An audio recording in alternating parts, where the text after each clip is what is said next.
আমার ভগবান। ভক্তি ডোরে যারাই একবার ভগবানকে বাঁধিয়ে দিয়েছে। কে বেঁধেছিল? শিশুকালে প্রহ্লাদ মহারাজ, ধ্রুব মহারাজ, তারাও শিশুকালে ভজন করে ভগবানকে তার কাছে দিয়েছে। তাই বললে জগতে ভক্তি ভাবে যারাই ভগবানকে ডাকতে পেরেছে, শুধু এ জন্মে নয়, জন্ম জন্মান্তরের মতো আমার ভগবান সেই ভক্তের কাছে দাস হয়ে আছে।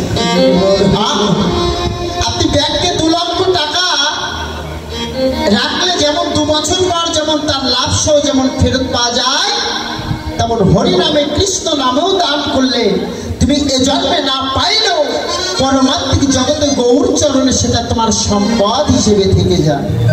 তুমি দান করো। এই কলিজীবের একটাই মাত্র ভজন, কি?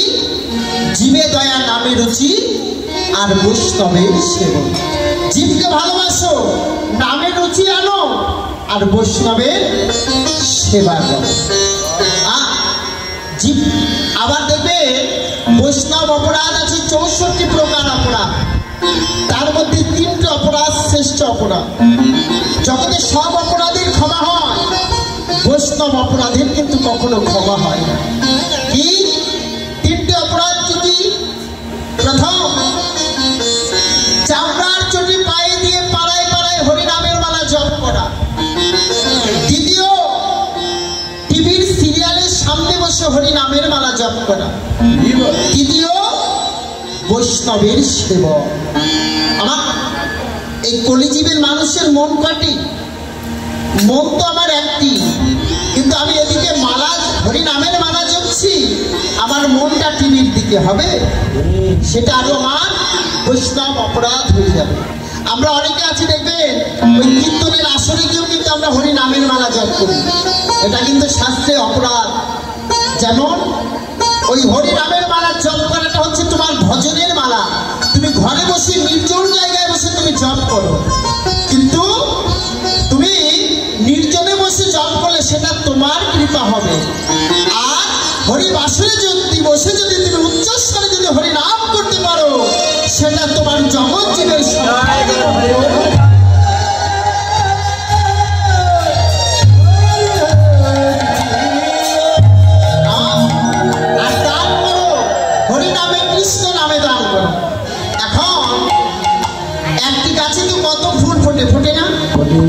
সব ফুল কি গোবিন্দ সেবায় লাগে না?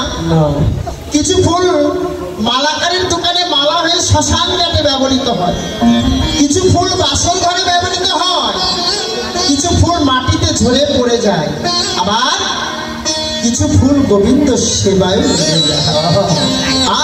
আবার দেখবে সব টাকা কিন্তু গোবিন্দ সেবায় লাগে।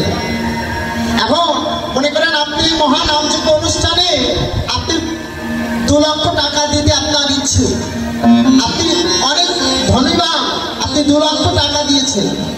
এখন আপনি 2 লক্ষ টাকা বলে আমি 2 লক্ষ টাকা দিতে পারি, কিন্তু আমার নামটা খোদায় অক্ষরে লিখে দিতে হবে। তবে জানবে সেই দান কখনো গোবিন্দ সেবায় লাগে না। যদি দান করতে চাও নিঃস্বার্থিক ভাবে দান করো, যে দান তোমার গোবিন্দ চরণে পরমাত্মিক জগতের সম্পদ হিসেবে সেটা হয়।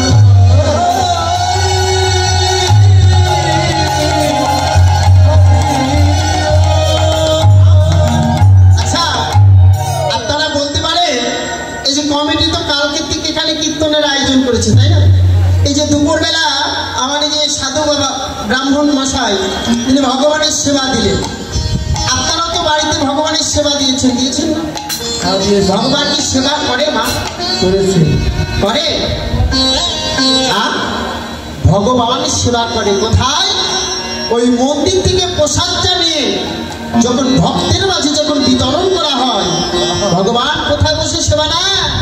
ভক্তের দেয়া দ্রব্য ভগবান ভক্তের হৃদয় মাঝে বসে ভগবান ভক্তের দেয়া দ্রব্য ভগবান বলে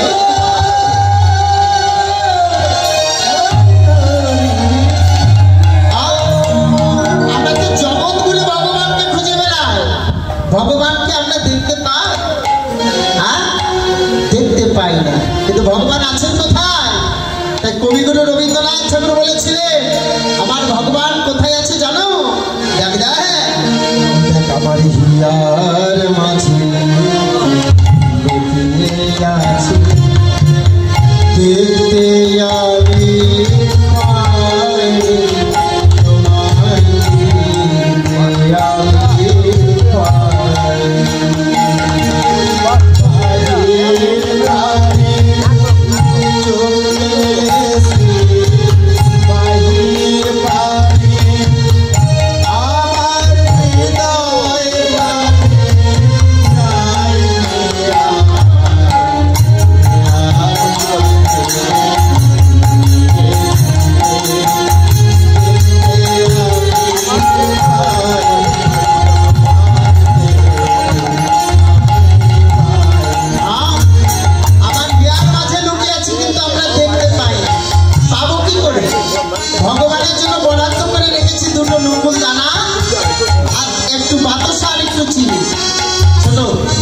সকালে দিয়ে আর তুলতে তুলতে বিকাল হয়ে যায়।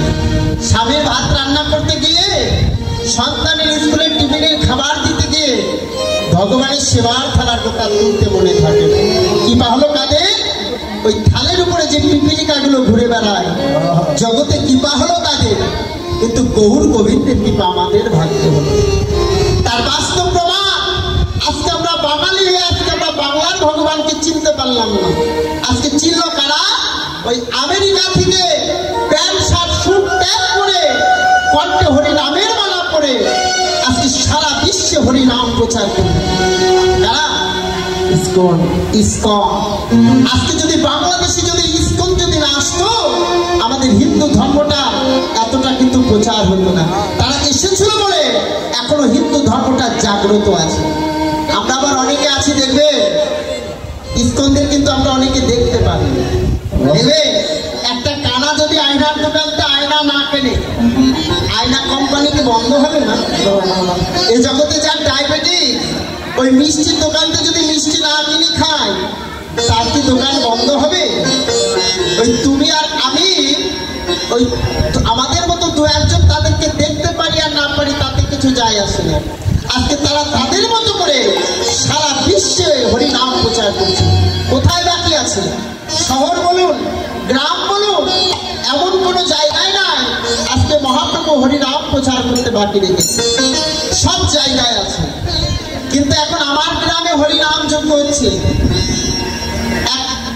80 বছরের এক বৃদ্ধ দাদু চায়ের দোকানে বসে তাস খেলছে, আর পাশ দিয়ে এক বৈষ্ণব বাবাজি হেঁটে যাচ্ছে। বৈষ্ণব বাবাজি হেঁটে যাচ্ছে, ওই দাদু বৈষ্ণব বাবাজিকে দেখে বলছে, কিরে সকাল সকাল ভণ্ডামি বলতে নেমে গেলি? দেখবে এই জগতে যারা প্রকৃত বৈষ্ণব হয় তারা কিন্তু তর্কে জড়ায় না। ওই বৈষ্ণব বাবা দাদুকে বলছে, দাদু আমি যে পথে নেমেছি এই পথের সন্ধান তো বহু দূরে, তাই তো আমি সকাল সকাল।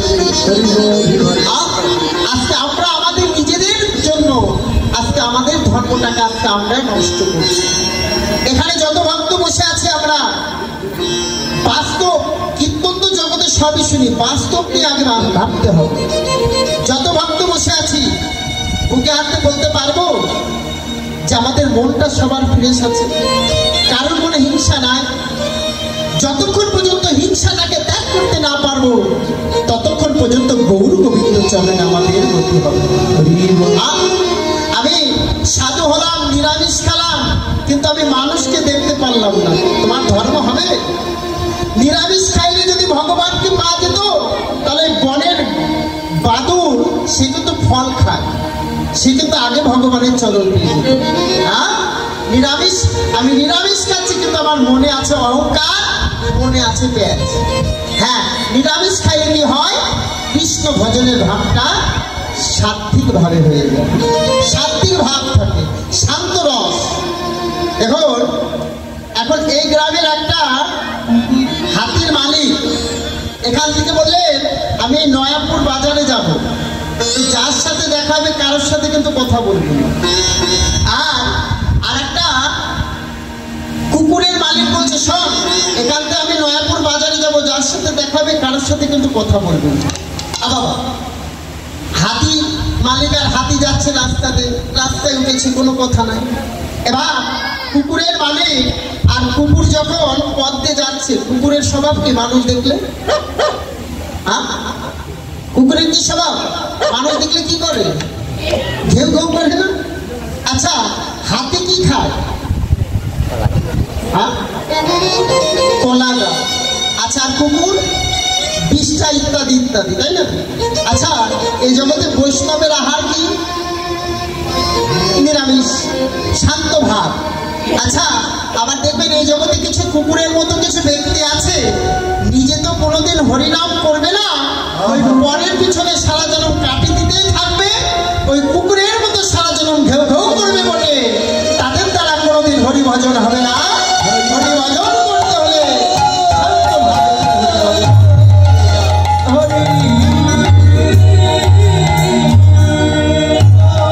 তাই আজ বলে, যদি কৃষ্ণ ভজন করতে চাও, শান্ত রসের ভাবটা তুমি, শান্ত রসের ভাবে তুমি কৃষ্ণ ভজন করো।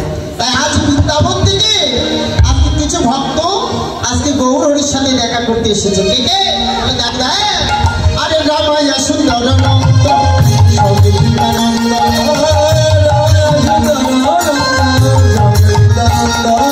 রামায়া সুন্দর নন্দ সঙ্গীতানন্দ,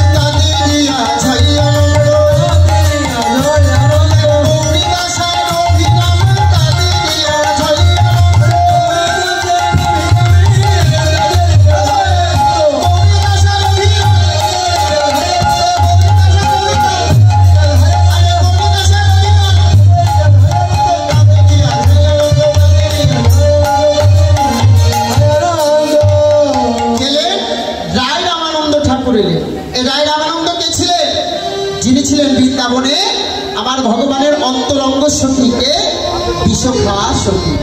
আর গেলে সুন্দরানন্দ ঠাকুর, যিনি ছিলেন বৃন্দাবনে আমার গোবিন্দের অন্তরঙ্গ সখা, কি নাম? সুদামা সখা। আর গেলে নিত্যানন্দ প্রভু এলেন। কে এই নিত্যানন্দ? কে ছিল মা? বৃন্দাবনে নিত্যানন্দ কে ছিল? বড়দা। যিনি ছিলেন দাদা বলরাম, তিনি হলেন নদিয়ার মাঝে নিত্যানন্দ প্রভু। আজ নিত্যানন্দ প্রভু এলেন।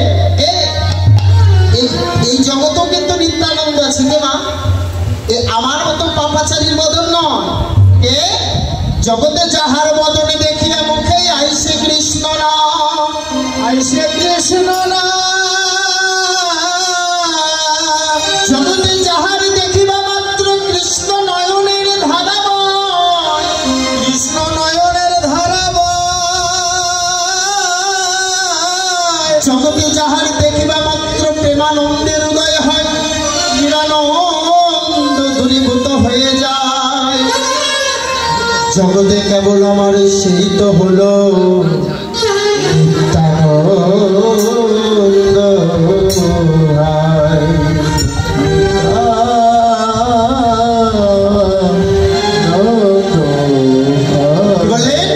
জগতে যাহার দেখে আমাকে আইসে কৃষ্ণ নাম, তাহারে জানিও তুমি ভাই নিত্যানন্দ ভাই। যাহার দেখে মাত্র কৃষ্ণ নয়নের ধারা বয়, যাহার দেখে মাত্র প্রেমানন্দের উদয় হয়, নিরানন্দ দূরীভূত হয়ে যায়। জগতে সেই তো হলো আমার নিত্যানন্দ। সেই নিত্যানন্দ প্রভু এলেন শ্রীধাম নদিয়ার মাঝে থেকে। বললে দেখ দেখ, আরে নিত্যানন্দ নিত্যানন্দ নিত্যানন্দ, আরে নিত্যানন্দ নিত্যানন্দ নিত্যানন্দ।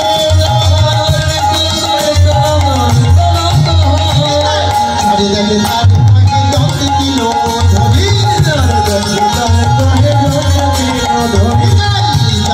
তার দশ কিলো ধরি, আরে দেখে তার আরে আমার